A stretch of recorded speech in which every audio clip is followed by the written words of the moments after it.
Funky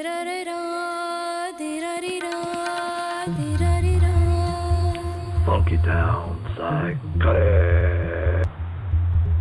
Funky Town Psychotic. Hey, good morning. This is Jordan with Funky Town Psychotics. We're about to do a water pump on a Gen 1 XB. There's been a lot of talk on forums about how difficult they are to do.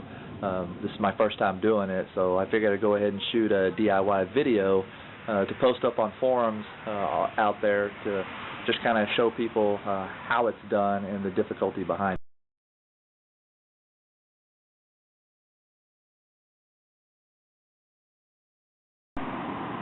Alright, here we go. Some things we need to do before we get started. Just kind of showing you the side that everybody knows the water pump's on. But one of the things that we want to do is we want to go ahead and jack the car up, put it on jack stands, and remove the passenger's front wheel. So if we need access into this side of the engine bay, we'll be able to do so. I'm a huge fan of safety, so I always recommend jack stands, wheel chocks, always keeping a jack under the vehicle for that added extra support. One of the things that I wanted to look at here, this is the water pump that we'll be putting in. I went back with the original OEM. It's an Asian water pump. This is what the OEM puts on the motors to start with. I'm a huge fan of OEM parts if you can get your hands on them. I picked this one up on eBay for right around $22 with gasket. Some people, when they do this, they recommend changing out the thermostat. For me, for sake of time, I probably won't get to that this weekend, but I'll probably try to do the thermostat next weekend. So right now I'm going to go ahead and jack the car up, get it up on jack stands, get the front passenger wheel off, and then we'll get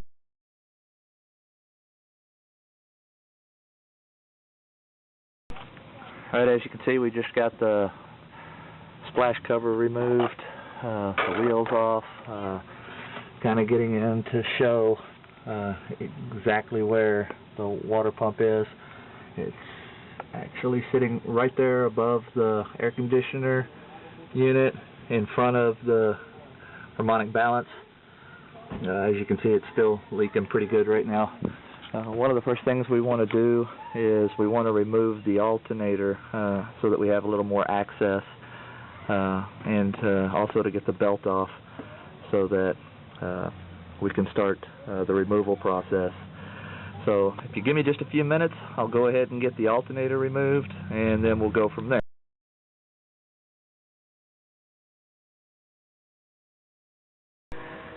Alright, as you can see, we got the alternator out. This right here is the water pump. Just so you know, this little bracket that's right here is actually mounted to the side of the frame, and I found out that whenever you're trying to remove the alternator, to get this bolt out, which is a 14 millimeter, the top two bolts are 12 millimeter. To get that bolt out, you actually have to remove that bracket because the bolt hits on it. So now, as you can see, we've got the water pump exposed. So now we're going to remove the pulley off the front of the water pump, and then we're going to proceed to start disconnecting the water pump. So I will get back to you as soon as I get the pulley off.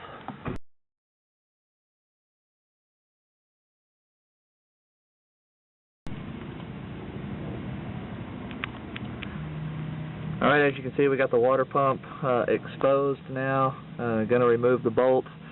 There is talk about possibly having to undo the motor mount to push the motor over just a little bit, but we're going to see if we can just finagle it out. I'm going to go ahead and undo the bolts now, and I'll get back.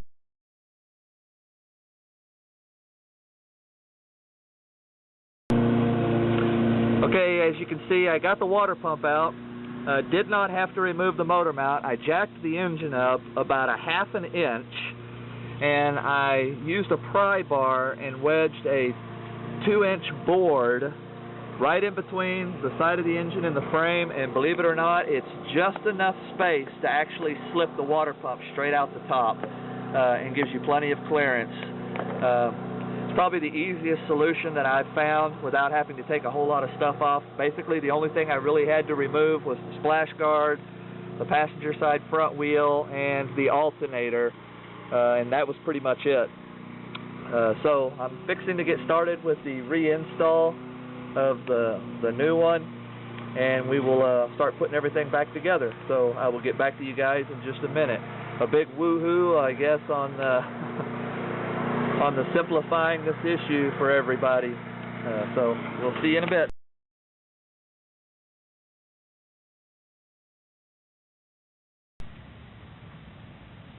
Well, the new water pump is in, fixing to put the alternator in, put all the skirting back on underneath, and then fill the radiator back up, start the car, and check to make sure that everything is doing what it's supposed to. But other than that, this was a probably overall 2-hour job to complete from start to finish, and wasn't as bad as I thought it would be.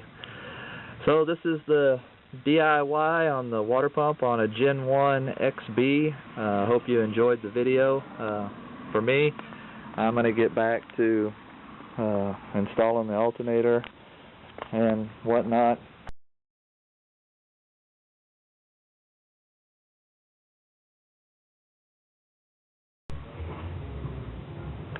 Well, as you can see, everything got put back in. Everything is running right, and there's no leaks, no problems. Car's running great, so I was pretty satisfied with it.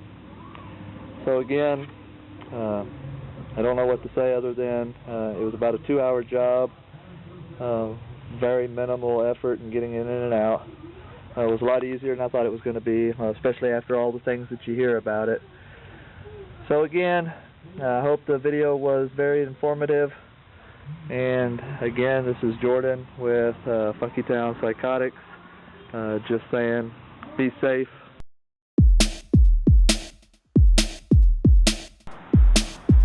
Funky Town Psychotic.